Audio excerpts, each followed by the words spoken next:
This episode is dedicated to Alec Balding, Icy, and Tam for becoming our newest Southpaw supporters and helping to make this project possible. If you can spare a few dollars a month, consider supporting us on Patreon. Not only do you get access to bonus content, but you'll also be supporting this entire project. If everyone who follows us were to support us with even $1 a month, this project could actually sustain my living and make this the only thing I do. Many leftist passion projects like this one have disappeared because the creators eventually had to make a financial decision whether to continue or not.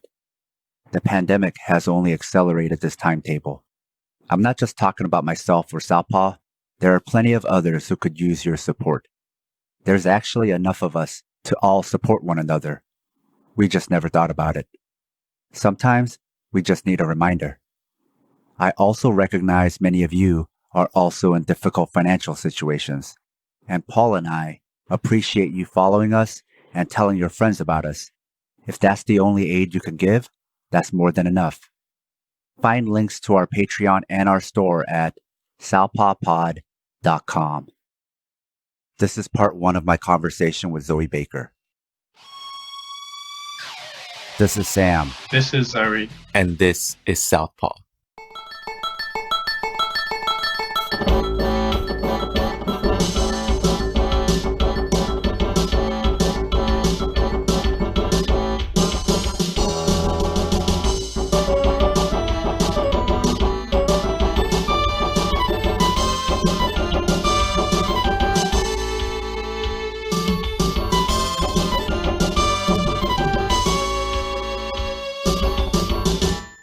Today on Southpaw, we have anarchist scholar, writer, YouTuber Zoe Baker, who might be better known to listeners as Anarchopac. Along with anarchism, Zoe also writes about feminism and Marxism. Hi, Zoe. Hi. Since we try to cater to baby leftists, let's first start with anarchism. What is it, and when and how did it emerge as a formal political ideology? So this is a really complicated question, and different historians of anarchism disagree a lot about it. And rather than go into those debates, I'm just going to outline what I personally think, but it should be kept in mind that, other people who know a lot about anarchism will disagree with me, as with, any complicated topic like this. So on my view, anarchism is a form of anti-state socialism, which first emerged within the 19th century. The idea that the state should be abolished, or that humans should live without a state in a non-hierarchical society, was not a new idea. It wasn't suddenly invented in 19th century Europe. It can be found around the world throughout human history. What made anarchism distinct was that it emerged in response to the Industrial Revolution, the rise of the modern nation state and capitalism, and the development of socialism as an ideology and a series of social movements. And you could make an analogy between anarchism specifically and socialism in general, in that the idea of communal property can be found again throughout human history, but people don't start calling themselves socialists until the 19th century. And so when I talk about anarchism, I'm just talking about people who call themselves anarchists, and not people who advocate similar ideas independently of them in other parts of the world or in other historic periods. So anarchism, so understood, advocates the abolition of capitalism and the state in favor of a stateless, classless society in which individuals are free from all forms of domination and exploitation and have equal access to the means necessary to develop themselves. So, free food, healthcare, access to the things where they can become the best version of themselves, which doesn't come to capitalism because people can't access things unless they can afford them. In order to achieve this, anarchists think that the means of production and land should be owned in common, and workplaces and communities should be self-managed within general assemblies in which everyone has a vote and an equal say in decisions that affect them. So anarchists are socialists, but they're anti-authoritarian socialists. They want a free society, which is also an egalitarian one, rather than wanting, say, an egalitarian society in which people aren't free, or a society in which people are free, but there's inequalities between them. And for anarchists, you can't have freedom without equality, and the other way around. They think they're kind of both necessary for each other. Now, what distinguished anarchists from other kinds of socialists who also advocated a stateless class of society was the means they proposed to achieve it.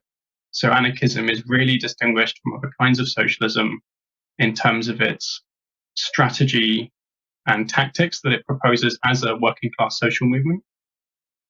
Anarchists rejected seizing state power via elections or an armed uprising, and they instead thought that socialism should be achieved through a social revolution, which means some kind of fundamental, rapid transformation of society, during which the working classes overthrew the state rather than trying to take it over, expropriate the means of production and land from the capitalist class and landlords, and then establish federations of workers' assemblies and workers' militias in order to organize and defend the revolution. Now, the process by which anarchism emerges as a social movement with these characteristics and this strategy occurs during debates within the First International, which is an association of socialists and trade unions and working class groups, which was founded in 1864. But anarchism doesn't really begin to emerge within it until 1868. Within the First International, there's a group of people who are called the Federalist Wing. And not everyone within this group was an anarchist, but the majority of them were. And the Federalist Wing was in turn the majority of the membership of the First International. And what happens is that they split off from the First International and form a new organization, which they just called the International, but historians call the Cintame International, because it was founded at a congress in 1872 in a place called Cintame in Switzerland. And this occurred after two important historic anarchists were expelled from the First International at its 1872 Hague Congress. And these are Michael Bakunin and James Gilliam. And this split is often reduced to a kind of Marx versus Bakunin narrative. But it was actually a much wider disagreement between different wings of the organization who disagreed about, for example, how the First International should be organized and whether or not social movements should participate in parliamentary politics in elections within the capitalist state. And so the main conflict was the fact that Marx, Engels, and their supporters, the history is really complex, this is kind of a simplified version, but they basically try to convert the General Council of the First International, which was meant to be this administrative body that organized when the next Congress is going to be and things like that. And instead, they reorganized it so it was more centralized, and they imposed decisions and policies on the organization's previously autonomous sections. And this is why the Federalist Wing were called Federalists, because they were in favor of autonomous sections within a federated structure rather than a centralized one. And this disagreement of how the First International was organized and whether or not the statutes of the First International should include the idea that we should achieve the conquest of state power results in this split. And then within this group of people who split off, a section of it begin to call themselves anarchists. And this is how anarchism emerges. But they actually use lots of different terms, which if you're not familiar with, you won't know who they're referring to. So they'll call themselves revolutionary socialists, collectivists, federalists, autonomists, and anarchists. And anarchism is one of the labels that begins to stick with this social movement, which emerges within the First International. They weren't the first people to call themselves anarchists. There's a French philosopher and socialist called Proudhon, who calls himself an anarchist in, I believe, 1840, in a book called What is Property? And this social movement that emerges were familiar with this, and this is one of the places where they got the label from, although there were important differences between them and Proudhon. And then over time, this term becomes more and more ubiquitous until you reach the 1880s, and that's when you really have a fully developed social movement which calls itself anarchism. Now, I'm just going to go briefly into where that social movement emerges and how it spreads around the world, because it becomes a global movement. So it first emerges within Europe, especially Spain, Italy, and Switzerland, but it very, very quickly spreads to North America, South America, Asia, Oceania, and Africa through transnational networks and migration flows. Anarchism was disproportionately a movement of immigrants. Just to clarify for people who don't know, what is Oceania? Australia and Polynesia. So, according to the historian Benedict Anderson, he says that international anarchism was the main vehicle of global opposition to industrial capitalism, autocracy, and latifundism, by which he means essentially like feudal property relations, and imperialism during the late 19th century. And at its height in the early 20th century, it mobilized several million workers around the world, mainly in trade unions. And it's received a global resurgence from the 1990s onwards, although it did exist during the middle of the 20th century. It just wasn't as big as it was before. Last thing to talk about is how quickly it spread internationally. So as early as 1872, there were already sections of the International in Argentina and Uruguay in South America, which have a significant anarchist presence, and in the Egyptian city of Alexandria in 1876, and the final 1877 Congress of the Cintame International was attended by delegates representing anarchist groups in Argentina, Mexico, Uruguay, and Alexandria. So given this, it's a mistake to think that anarchism is this essentially European ideology and that it's fully developed within Europe, and then that's transmitted to the rest of the world, and they then just repeat this European doctrine. Instead, it actually spreads out of Europe during the very beginning of its emergence, before even the term anarchism has become ubiquitous within this movement, and then is co-created, refined, and pushed in new directions by anarchists on multiple continents, who are actually in contact with one another through the anarchist press and informal social networks, and also formal international organizations. And one of the interesting things that occurs is that when people from outside of Europe learn about and adopt anarchism, often through traveling to Europe or coming into contact with people who have, such as students, for example, they would say go to France, learn about anarchism, and then go back to where they were from and bring anarchist texts with them. But when this occurred, they would actually combine the ideas they were getting from, say, Kropotkin or Bakunin or Malatesta, who are European authors, with their own pre-existing philosophies and anti-authoritarian traditions within their own culture. And this then modifies what their anarchism is and makes it actually different from, say, the anarchism that occurs in Italy or Spain. So to give one example, the Chinese anarchist Ian Zen, who's not very well known but should be, she uses lots of concepts in Chinese philosophy to argue for the abolition of gender. And due to her background in Chinese philosophy and things like Confucianism, she actually thinks about gender and women's emancipation in a way that's different to how other anarchist women or men did within Europe or within the United States. And that's something that I think is really interesting to think about.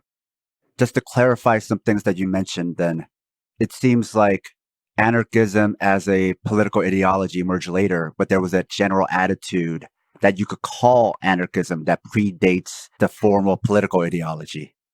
So there are different examples of people advocating, for example, the abolition of the state and communal property much earlier. So there's a group in England called the Levellers, who are radical Christians, and they use a radical interpretation of the Bible to advocate very similar conclusions to what anarchists would later argue in the 19th century.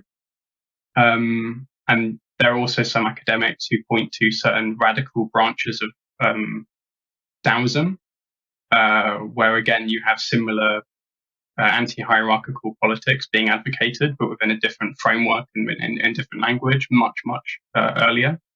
And people would also point to different indigenous societies, which lived without a state and reproduced non-hierarchical politics. And in some of these cases, these indigenous societies were aware of other indigenous societies that were authoritarian, and they had notions of, they had arguments for why they wanted to live in the way they did, and as it were, their own political philosophies and traditions, which I wouldn't label as anarchist just because they didn't call themselves that, and that term they weren't familiar with. But I would want to point out the commonalities between what they said and did, or how their societies reproduced themselves to ensure they were consistently non-authoritarian and non-hierarchical, with what anarchists later did. And there's then a whole period, even in the 19th century, where you have people who, again, are beginning to advocate similar ideas, but are yet to call themselves anarchists.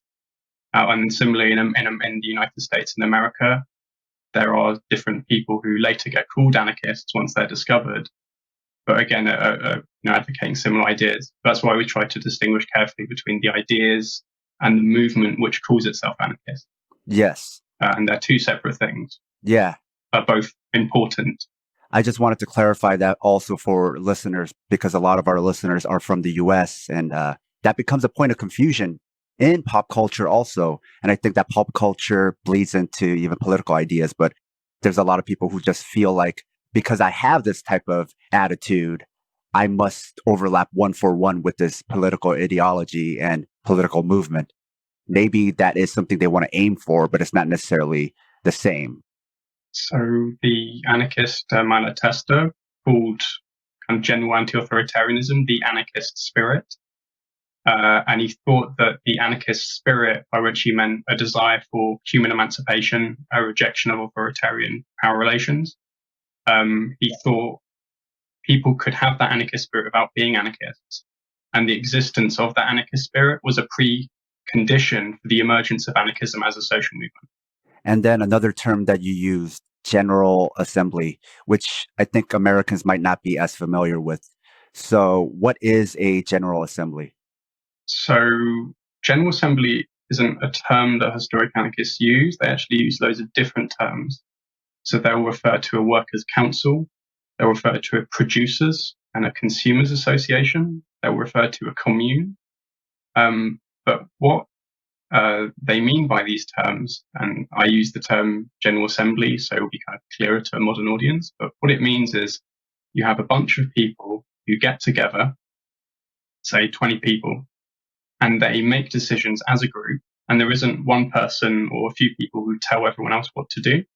Instead, they make decisions as a group and decide on things in a egalitarian way through what some people would call direct democracy, but other people wouldn't want to label it as that. But essentially, everyone has a vote, we formulate a proposal, and everyone then votes on it. And different anarchist groups disagreed about how exactly to make those decisions. So some anarchist groups used the system of majority vote. So if 75% vote yes, then we do it as a group. And it's expected that the minority who disagree will go along with that decision. And if they don't like it, they cannot participate, or they can leave the organization, or they can try to persuade people. They're not kind of forced into doing things that they otherwise wouldn't want to do. Other anarchist groups aimed for what they called unanimous decisions, which is where everyone agrees, and we won't do things unless everyone in the group agrees. And it was often the case that anarchists proposed different kinds of voting systems within their general assemblies, depending on the scale that they were operating at. So if it's, say, just 5 people in a small group, which they called affinity groups, which is more like, it's kind of like a bunch of people who have a shared interest or affinity. They were usually groups of close friends. They would aim for unanimous decisions, which makes sense when you have, say, 4 people who are just hanging out and trying to do a newspaper together or other such activities. But for large trade unions with, say, 800,000 members, they advocated systems of majority vote because they didn't think it was possible to reach unanimous decisions with that many people, and the actions still had to be taken. So the delegates who are elected to represent the local trade union at a congress of all the trade unions in the country, they would pass resolutions based on what the majority of delegates voted for. Does this go back to the idea of federation then? Because you said it's not necessarily a direct democracy. So a federation is an association of different autonomous groups. So rather than there being a center of the organization which imposes decisions on all the subgroups, instead it's a network where you have different nodes who relate to each other, but those nodes are independent. And the reason why anarchists advocate this is because they didn't want a system where a small group of people could take over the organization and push it in a direction that the members didn't want. And they thought that people who were in the best position to make decisions about a local situation were people at that local level. So therefore, they wanted a system where you have the lowest level of the federation, which is a group in a given area. Those groups within a particular region form a network, which is called a regional federation, which is all the groups within that area. And they then elect delegates who don't have decision-making power. They just do what they're told to do by the people who elected them. And if they do something that the people in the group who elected them don't like, then they get recalled and replaced with someone else. And they're instructed on what to do and vote on at the congresses of all the delegates from all the different groups in a region. And then you have multiple different regional federations in, for example, Spain. And all those different regional federations then come together to form the national federation. And different federations had different scales. So some would have, they would break it down into more distinct federations. There's like a local federation, a regional federation, a cantonal federation, then the national federation. Other groups, if they weren't as large, would have less levels just because it wasn't necessary. But at the congresses of the national federation, they're attended by all delegates representing every single autonomous section. And if that Congress makes a decision which one autonomous section feels really strongly about, that autonomous section is free to disassociate and go we don't want to be with this federation, we want to go form our own one due to this fundamental disagreement. Because anarchists don't want a situation where you have the tyranny of the majority, because majorities, so in America, for example, you have situations where the majority of people are racist or they're sexist, and you don't want a situation where a majority with not very good views can use the organization to impose those views on others and thereby make them unfree. And also because given the history of the First International, anarchists were very weary of it repeating, and there being another situation where you have a bunch of people trying to impose strategies and policies undemocratically onto the rest of the organization, who then has to go along with it because of how the organization is structured. And they really, really didn't want a repeat of that. And it actually led some anarchists they went too far, I think, in the other direction, even though I understand why they did, because they were really worried about it happening again. So when just regular people think about direct democracy, where everybody just gets a say in this one giant group, there's this other side of it that they don't consider, which is that might seem like direct democracy, but then it also means you just have one node, to use your term, right? That might centralize power to decide what to do with that vote. And you could have a tyranny of the majority. So when you break it up, it creates kind of a redundancy system where you don't have those problems. Am I getting that right? Yeah, and it's also to ensure local level decision making. So it's not possible for, say, every anarchist in Spain to get in a room and make a decision together, because there are too many of them.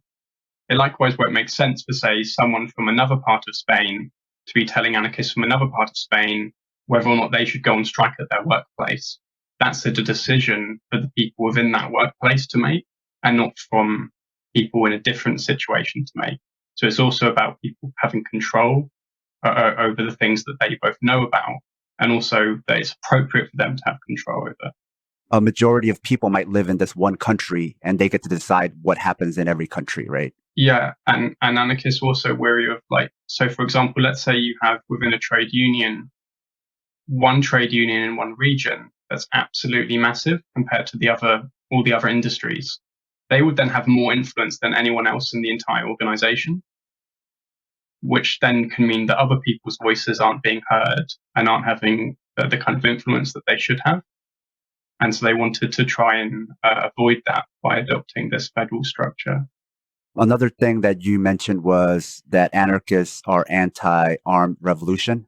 Well, they're in favor of armed revolution. They're against using violence to seize state power, but they are in favor of using violence to defend themselves from the state when it attacks them. So if we occupy factories to expropriate them, the army and the police are sent in. Anarchists absolutely taking up arms to defend yourselves from the state, to violently overthrow the state. Anarchists consistently advocated violent revolution, and that was one of the things that distinguished them from other social movements. What they rejected was using that violence to seize existing state power. They wanted to use violence to overthrow the state and replace it with anarchist federations. A note to our loyal listeners: if you love the show, please support us and help us get paid for our labor by joining Team Southpaw on Patreon. By becoming a member, you'll get access to bonus content like exclusive articles, fight previews, bonus episodes, transcripts of fight studies, and access to our private chat group on Discord. But more importantly, you will help us supplement the cost of the show, the incredible time and energy Sam and I put into making the show, and you'll be giving us some breathing room not only to juggle Southpaw with our day jobs, but also expand Southpaw into other areas. Show your Southpaw solidarity by supporting us at patreon.com/southpawpod. Why was 1868 to 1939 such an important period in anarchist history? So the reason why this is an important time period in anarchist history is that it's when anarchism as a social movement arises. It's when the main subtypes of anarchism get invented. So there are different kinds of anarchism, which are mainly distinguished from each other based on the kinds of strategies they advocate and how they organize. And these developed during this period and still exist today. So often there'll be debates happening in the contemporary anarchist movement that are really just a repeat of debates that actually happened in the 19th century. Like, we're still having these conversations. So to give one example, there was a big debate in the historic anarchist movement about whether or not you should even form formal organizations. And some anarchists just wanted informal networks of small affinity groups in order to avoid state repression and avoid centralization from occurring and bureaucracies developing. And these different affinity groups they thought should coordinate via newspapers, for example, which kind of functioned like their social media. And other anarchists rejected this and wanted to form large-scale formal organizations like trade unions. And this is still a debate that the anarchist movement's having. And you can do this for loads of other topics within anarchism. And I feel like it's when the main ideas of what anarchism is get established and that make it the social movement is that distinguishes it from other social movements. And it's in a sense a kind of artificial construction because, for example, you can find anarchist manifestos from 1945, which are advocating the exact same ideas as 1939. The reason why people tend to kind of cut off books during this period is because in 1939 is when the Spanish Revolution, the Spanish Civil War ends. And so it's kind of a neat way to cut up time periods in an artificial manner. when you're like writing a history book. But it's not the case that, say, 1940 anarchism suddenly changes and it's this different thing. Like it continues to be the same social movement, and there are still people who were anarchists in, say, the 1920s who are still alive during the 1950s and still have the same politic. But it's when historians write histories of anarchism, this just tends to be one of the way in which they create a periodization of the movement, which some people reject as being kind of like Spanish-centric. Like, why should the cutting off point be 1939 when the Spanish Revolution loses? Why shouldn't it be based on, say, defeats within the Argentinian anarchist movement, which continues to have its own independent existence? You can do the same for like other countries. So it's kind of both a convenient way of categorizing anarchist history, but also could be viewed in some ways as like misleading due to the way in which it divides up time based on especially the history of Spanish anarchism. There are more books on Spanish anarchism in English than on any other anarchist social movement. And so this kind of results in a bias in anarchist history, at least in the English-speaking world. Because I have heard the terms first wave, second wave, third wave anarchism. To your point, then, these might be just more constructed by historians to break up time. Yeah. But the debates have always been the same. They've been having the same discussions. There are new discussions that happen, right? So, say like anarchism was massively influenced by the rise of gay rights movements and kind of and new left feminism. And that resulted in new debates and discussions being had within the anarchist movement, say in the 21st century than in the 19th. So it's not the case that we're having literally the same debate. It's just a lot of debates are the same. And the core of what anarchism is hasn't really changed since the movement first arose in the 19th century. But there's more kind of people developing new ideas and strategies in response to the ongoing struggle and the lessons of it, which result in anarchism changing, or them new information being available. So, for example, how anarchists write about different indigenous societies is different in the 21st century based on modern anthropology and the perspectives of modern indigenous anarchists than, say, what Kropotkin or Elise Reclus are writing in the 19th century based on the evidence and texts that are available to them, which are often texts written by like really colonial and like racist people. So there are definite massive changes in anarchism, while the core of it remaining the same, right? That it is a form of anti-state socialism, that it rejects participating in the state, that it advocates the abolition of classes. These things remain. And similarly, there's the term that's often used called new anarchism to refer to the kind of anarchism that emerges, say, from the 90s onwards within the global justice movement, or sometimes called the alter globalization movement. And again, a lot of the ideas within the new anarchism aren't actually new. They're repeating stuff that's already been said by people in the 19th century, sometimes without them even being aware of the fact that they are repeating ideas. They just arrived at the same conclusions independently. Many people, probably including many anarchists, seem to have the wrong idea about the term communism. Can you tell us about the origins of the term and what it means? So this is something you could kind of write a whole book on. So I'm going to try to be succinct, but I'm obviously not going to be able to cover everything. So what communism means changes over time. The word communist is invented in 1840 by French working class secret societies. And they're secret in order to avoid state repression, which was really brutal at the time. It was illegal to form trade unions when they were operating. And the term communism comes to be used by a variety of different radicals, especially in France, but it spreads elsewhere to Germany and the United States and UK, to refer to a society based on communal ownership. And in this sense, there isn't really yet a big distinction between this word socialism, which first appears within an Owenite, which is a follower of a guy called Robert Owen newspaper in England around the same time. But at this point, socialist and communist kind of mean the same thing, which is advocating some kind of fundamental social change to achieve communal ownership. And the term communism is associated with a French person who's not really well known anymore called Cabet. He wrote an influential utopian novel called The Voyage to Icaria in 1840. And Marx and Engels read these early communists, and they hang out with communist workers in secret societies. And they then decide to reject republicanism and embrace communism. And when they do that, they develop their own notion of what communism is, which is different from the previous people who are calling themselves communists.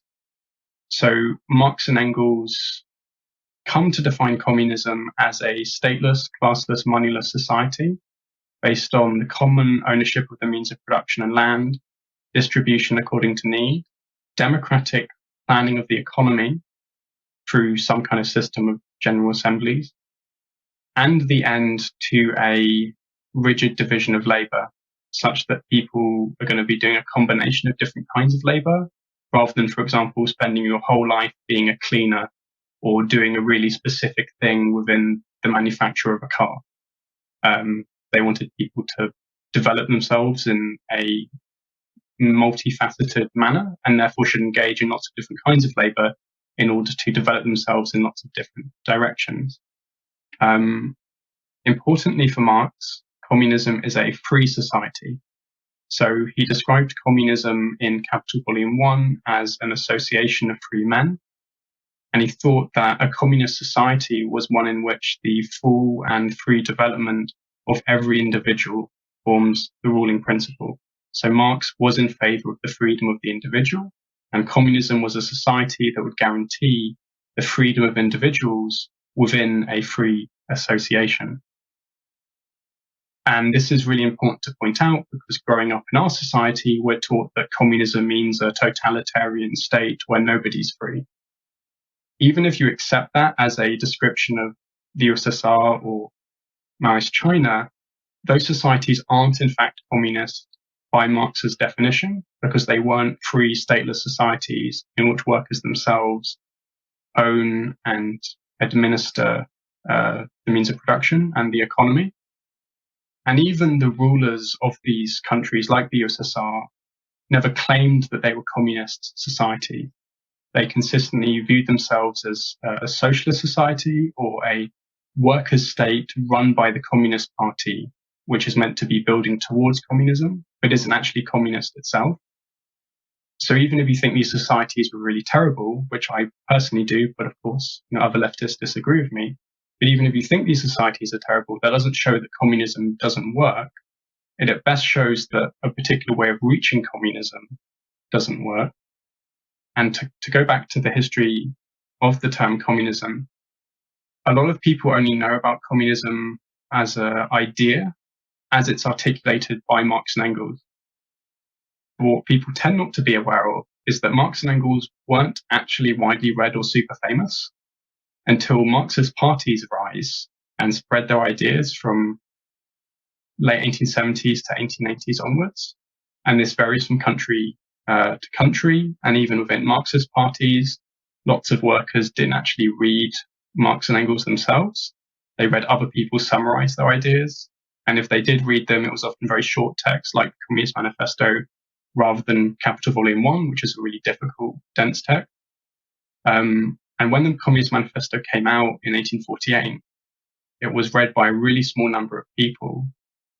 And lots of the texts where Marx and Engels actually defined their notion of communism weren't publicly available at the time. They were in unpublished private manuscripts, such as Marx's 1844 economic and philosophic manuscripts.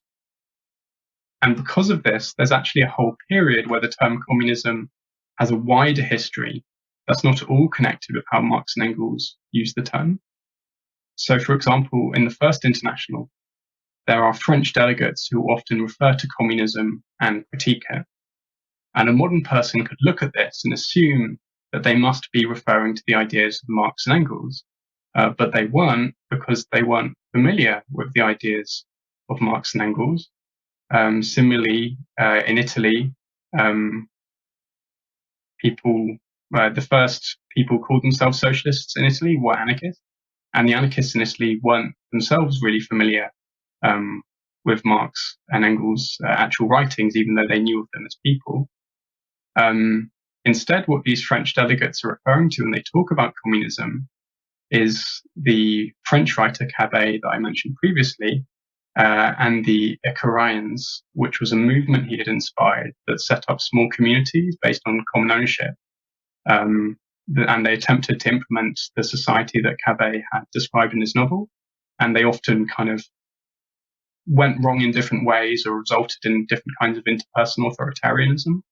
And so when they're critiquing, say, communism as authoritarian or as something they reject, they're thinking of these social movements that people in the French socialist movement are familiar with. And as a result of this, the term communism historically doesn't actually necessarily entail a stateless society, even though that's what it means in Marx and Engels. So the Italian anarchist Carlo Caffaro, who I previously mentioned, he's one of the inventors of anarchist communism. And in the primary sources where he talks about this, he defines communism in terms of common ownership plus distribution according to need. He doesn't include it being stateless within the definition. And he then argues that communism, so understood, has to be combined with what he calls anarchy. And by anarchy, he doesn't mean disorder or chaos. He means the absence of hierarchy and a state. He means a free society. So he thinks that anarchist communism is the fusion of freedom, anarchy, and communism, equality. And this won't make sense to a modern Marxist. They will read it and not understand why does he think you have to combine communism with anarchism in order for it to be free and stateless, because that's what it means in Marx and Engels. Well, what it shows is that at the time when Caffaro is writing in the late 1870s, early 1880s, the term communism has a much broader meaning. Now, what subsequently happens is that when Marxist parties arise, they usually don't call themselves communist parties, even though this was the term that Marx and Engels used to describe themselves. They instead usually call themselves social democratic or socialist parties. They tend not to call themselves communist. They do sometimes use the word communist, especially when referring back to the writings of Marx and Engels, but more often they'll actually just use the term socialism or cooperative commonwealth to refer to the future society, which Marx calls communism.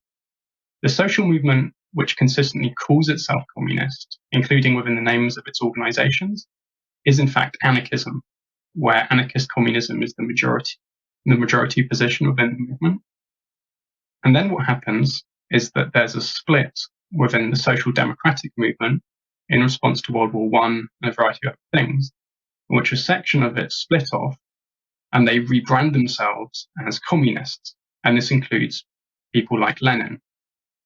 They then form communist parties, which are in opposition to the socialist and social democratic parties that they were formerly members of or similar to. And then what happens is the term communism comes to be identified with these communist parties. And people then start talking about communism and anarchism as if they're distinct, because by communism, they mean these communist parties and not the anarchists.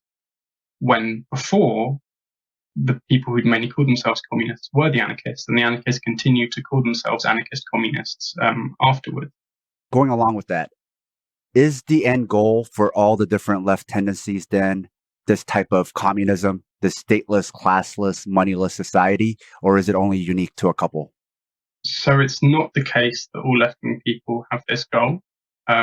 So historically, there are people who called themselves mutualists, who advocated a form of market socialism, and they rejected a planned economy. And this was a movement in the mid-19th century, but it continued to be a thing in the United States, especially in parallel to the communist anarchists. And these mutualists in America often called themselves individualist anarchists, and they're a distinct social movement to the communist anarchists, although there is some overlap between those social movements. Like there were some people who began in the individualist movement and then moved over to the communist one.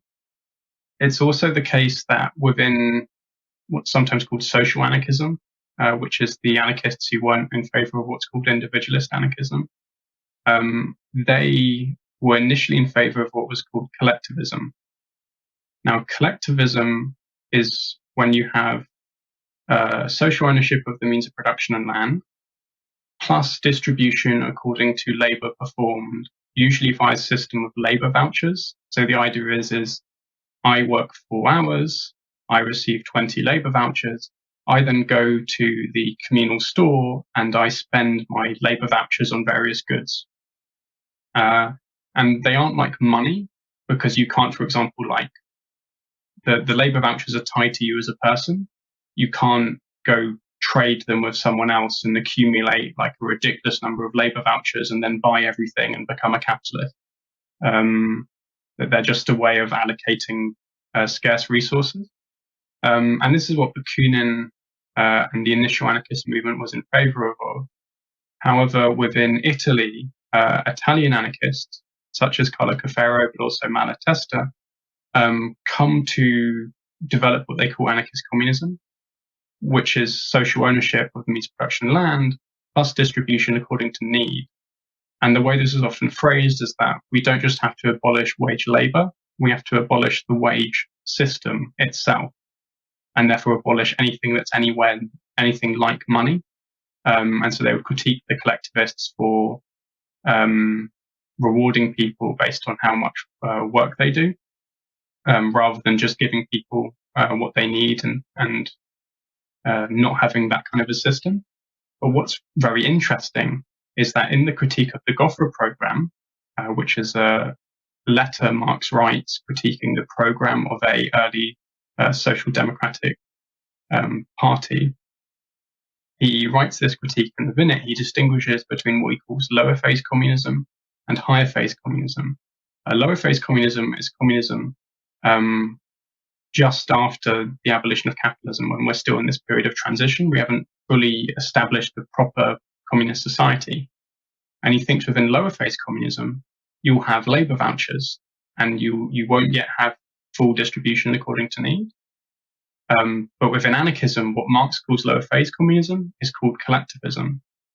And there are, in fact, some collectivists who end up advocating Marx's position, but in different language, where they say we'll have collectivism first, immediately after the revolution, have labor vouchers, and then once things are stable, we'll transition to a full communist society.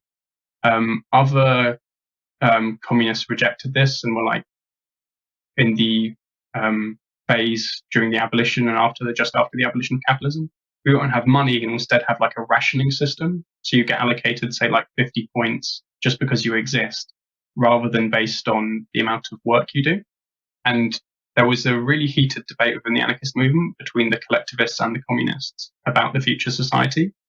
That was often entangled with kind of wider debates within the movement, but it was still one of the main things they discussed. And in response to this, in Spain, a group of anarchists create what they called anarchism without adjectives, which means that rather than us kind of wasting all our time arguing with each other and we should be uniting and fighting the ruling class, we'll be agnostic about what the future society is going to be like. We don't know if collectivism or communism is best, and we're just going to wait and see. And there'll be loads of different experiments and different ways of living during the revolution and afterwards, and we'll figure out through that experimentation what is best. And similar positions are arrived by Italian anarchists like Malatesta, although they don't use the term anarchist without adjectives, where they, even though they themselves are a communist, they don't make communism a feature of the anarchist program they write for an organization they're involved in, because they want to be able to unite as many anarchists as possible, including anarchists who aren't communists, even though weirdly they are advocates of lower phase communism in Marx's language. There's also kind of earlier kinds of early socialism where they don't actually even advocate the abolition of the state. So they don't advocate a stateless society. They just want a society based on a massive bureaucratic state managing the economy in the general interests, but they don't actually advocate a stateless society. Although that's a tendency that becomes kind of smaller as the history of socialism develops and anarchism and Marxism become a thing and become very popular. So I think for lay people, when they hear stateless, classless, moneyless, they might think, to your point, what you just mentioned, stateless might be like one of the most important things to debate. But what you just showed, how even the idea of money itself can lend itself to other problematic ideas and features of how society is run. So you could have debates about how we should treat money or vouchers and so forth. Yeah, the main debate within the anarchist movement about the future society became how should goods be distributed after the revolution. And this was often phrased in terms of whether or not the products of labor should be communally owned. So the idea was that if we have individual ownership of the products of labor, then that means that you as an individual get rewarded for the labor you've done. Like, so you get these labor vouchers.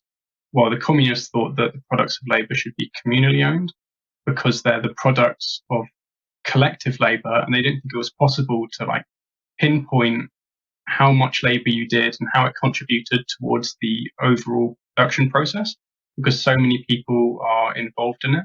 And even within a factory, say, where you're producing one bit and another worker's producing another bit, or even if you can work out exactly, how much labor you're each doing, what about all the external things that factory production relies on? So all the infrastructure that other workers are doing that's enabling the workers in the factory to produce the thing that they are producing.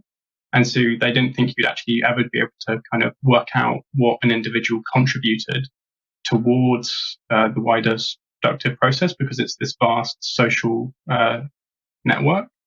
And therefore, we shouldn't think in terms of my individual contribution towards the thing, but more the fact that I exist in society, and so I should have free access to the collectively produced products of labor in order to become the best version of myself. I could see the question of money being the least popular topic for just regular people who are not in academia or who are just like considered themselves part of the left, because it might be for them the most boring thing to think about. Well, the part of why it was such a big topic for the movement was because they thought a revolution was imminent. So they thought, this is something we need to figure out now, so that when the revolution happens, we know what we're going to do to make sure everyone's getting food and all the essentials they need. So it was a really practical question for them, given that they thought that they were on the verge of, literally overthrowing capitalism as an economic system. Like Kropotkin would say, the revolution is going to happen in the next 5 to 10 years. And he wasn't the only one. They generally thought it was imminent at the end of the 19th century. And it turns out that revolutions did happen. It's just that they tended to be defeated, such as in Italy or in Spain or in Germany, or go in a direction that anarchists didn't like, which they would view as the defeat of the revolution by other means, such as in Russia. But it wasn't like this kind of abstract academic debate for them. It was workers arguing with each other about the kind of society they want to create as a social movement, which they think they actually will be creating within their lifetime. That makes sense, because for us, it doesn't feel imminent. Well, yeah, I'm reading people who wrote like 150 years ago, right? And capitalism still exists. Why did they think that the revolution was coming so soon? What was the general sentiment of the time? What was happening to make them feel this way? So these are people who had relatives who had lived through like the French Revolution, or had known people who lived through the French Revolution. So this huge social transformation had occurred within very, for them, recent time period. And then on top of that, you have in 1848, there are a series of revolutions that occur throughout Europe that are variously crushed, attempting to achieve essentially like kind of representative democracy. And this is really when socialism begins to emerge as a working class, like militant social movement. And it's one of the key things that pushes a lot of radicals to like embrace socialism and communism. And then after 1848, there's the Paris Commune in 1871. And there are actually several different uprisings that occur in France at the same time, which are a lot shorter, but also get crushed by the power of the state. There's insurrections that happen in Italy and Spain. There are huge numbers of strikes occurring, massive increase in trade unionism, the rise of the First International. There's this sense that we are the spirit of revolt is escalating, is how they would talk about it. They thought that we are in the early phase of the French Revolution, but for now. And so they would read about the history of the French Revolution and compare it to their current situation and think like, okay, this is where they were, and this is where we are, and we're kind of on the same trajectory as them. That we just need to keep pushing forward, and we will end up like achieving a revolution. And we're just in the kind of the evolutionary phase that's going to build up to culminate in this revolution. And so I can kind of really see why they thought it was imminent. And it's only with the kind of benefit of hindsight that you can realize that they were mistaken. Although in a sense they weren't mistaken, because like I said, loads of revolutions did happen. It's just that they were militarily crushed. And they underestimated the extent to which people would identify with the nation state and side with it, such as occurred through fascism in Italy and Germany and Spain, which all emerged as ways of crushing like socialist revolutions and the possibility of socialist revolutions. And there's a tendency in a lot of kind of early like socialist texts where they think that workers are extremely oppressed, and once they've realized that they're oppressed, they're going to rise up and we're going to like achieve the revolution. And then they later realize that that's like not going to happen. They won't. The workers won't just suddenly like emancipate themselves. We have to go by a kind of much slower route to build up a mass movement that can then launch a revolution. But in the late 19th century, a lot of anarchists thought that due to how unbelievably horrific capitalism was and how many recent revolts and uprisings and strikes there had been, it wouldn't take much to essentially be the spark that lit like the fire of global revolution, and they were trying to be that spark. This is part 1 of my conversation with Zoe Baker. If you don't want to wait for part 2, it's available now on Patreon. If you enjoyed this episode and find this type of independent media worthwhile, please consider supporting the show on Patreon. We have a lot more episodes like this one in the works, but need your financial support to keep the show running. Even a few dollars a month goes a long way. No one does what we do, and it's all being funded by you, the listener. In return for supporting us, you'll gain access to lots of bonus content along with our private Discord chat. Even if you can't support us, there's a lot of free bonus content there as well. We also have an online store if you want to show your Southpaw solidarity by wearing our swag. You can find all pertinent links at southpawpod.com. And if you can't afford to support the show and still want to help, please leave us a 5-star review wherever you listen. This makes it easier for others to find us. And don't forget to share your favorite episodes or the podcast itself on social media. Tell your friends. Until next time, goodbye. Southpaw, hitting with the left. Southpaw, Sam, Paul. Southpaw, Southpaw.